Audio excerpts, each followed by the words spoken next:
Hello hello. मैं नहीं से और मैं बात करने जा रहा हूँ आज जो मोदी सरकार द्वारा संशोधन अधिनियम 2025 के तहत केंद्रीय वक्फ परिषद और राज्य वक्फ बोर्ड में कम से कम 2 गैर मुस्लिम सदस्यों यानी कि हिंदू शहीदों को शामिल करना अनिवार्य कर दिया है। इस नए कानून का उद्देश्य है वक्फ संपत्ति को पारदर्शिता लाना और वक्फ बोर्ड का कानूनी प्रावधान इस तरह है जो कि मैं आपको बता देता हूँ। जैसे कि नए अधिनियम के अनुसार राज्य वक्फ बोर्ड में 10 से 11 मेंबर होते हैं। अब मुस्लिम समुदाय के अलावा कम से कम 2 हिंदू मेंबर होंगे और ये एमपी में ये कानून लागू हो गया है। 2 गैर मुस्लिम सदस्य का नाम इस तरह है, मनोज मालपानी और अनिमेश भार्गव। तो मैं आप सबसे बताना चाहता हूँ, मैं पूरे हिंदुस्तान के तमाम नौजवानों को खासतौर पर बताना चाहता हूँ कि भाई एक कहावत है कि हमारे आंगन में तुम्हारा क्या काम। मान के चलो कि वक्फ बोर्ड जो है मुसलमानों के लिए है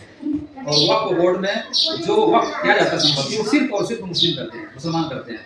अगर कोई मुस्लिम सदस्य 11 सदस्यों में से अगर किसी ने कहा हो, अगर सेंट्रल गवर्नमेंट को कोई अगर शिकायत किया हो कि भाई यहाँ पर कुछ गड़बड़ी हो रहा है, इसको पारदर्शिता तरीका से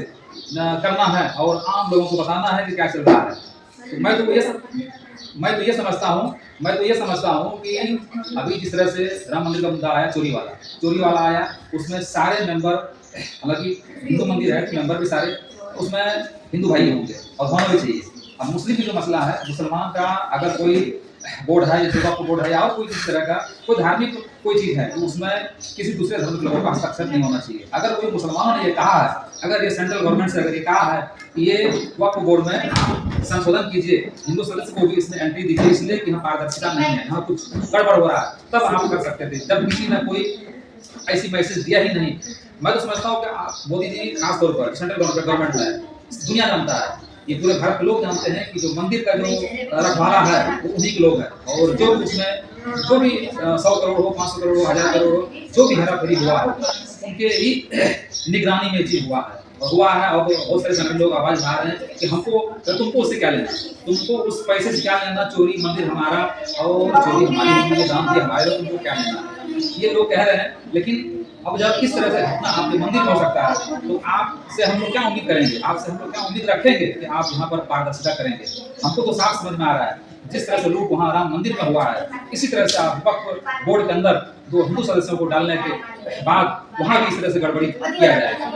इसलिए किया जाएगा कि जीता जागता सबूत है, जब यहाँ आप अपने ही धर्म के मंदिर और उसका खजाना जो जमा था उसको लूटपाट कर लिया गया और किसी के ऊपर कोई कार्रवाई नहीं हुई। ये हम लोग कैसे समझेंगे कि इस तरह की कार्रवाई यहाँ आप करेंगे और यहाँ पर आप पारदर्शिता तरीका से आप यहाँ पर कार्य कर पाएंगे, ऐसा असंभव है। मुझे नहीं लगता कि ऐसा होगा, मुझे तो साजिश लग रहा है, ये साजिश है। इसलिए मैं कह रहा हूँ साजिश है क्योंकि जीता जागता सबूत मैंने पेश किया, राम मंदिर में चोरी हुआ, सब कुछ आपके हाथ में, फिर भी चोरी हुआ और यहाँ हो सकता है और यही मकसद भी है सेंट्रल गवर्नमेंट का कि यहाँ से भी इस तरह से माल को निकाला जाए, वहाँ से वक्त का जितना भी संपत्ति होगा आप अंबानी और अडानी को बेचने का कार्य करेंगे। इसमें हालांकि बाबा ने कहा था ये कहावत, हमारे अंगने में तुम्हारा काम, तुम्हारा क्या काम, तो ये बाबा हमारा अंगना है, ये अंगना हमारा है, इसमें तुम्हारा क्या काम। हम लोग खुद से खुद देख लेंगे, जरूरत पड़ेगा जब लगेगा मुसलमानों को यहाँ धंधली हो रहा है तो हम आपको कहेंगे, आपको मैसेज देंगे, आपको लेटर देंगे, तो फिर आप कार्रवाई कीजिएगा, अन्यथा इसमें हस्तक्षेप करने की जरूरत नहीं है। और मैं समझता हूँ जो भी इसमें मुस्लिम मेंबर है, जो भी वक्फ बोर्ड में मुस्लिम मेंबर है, इसमें तो सांसद विधायक होते हैं और इस्लामी कानून का जानकार लोग होते हैं, मैं समझता हूँ इनमें से सब लोगों को इस्तीफा दे देना चाहिए। इसलिए दे देना चाहिए उसमें जो 2 दूसरे गैर मुस्लिम जो सदस्य को लिया गया है, ये कानून को रद्द करना पड़ेगा, करने के लिए इसको इस्तीफा देना चाहिए वक्फ बोर्ड के तमाम मेंबरों से, ये मेरा गुजारिश है। तो अगर हमारा ये बात अगर आप लोगों को पसंद आता है तो आप लोग ज्यादा शेयर करें। जय हिंद, जय भारत।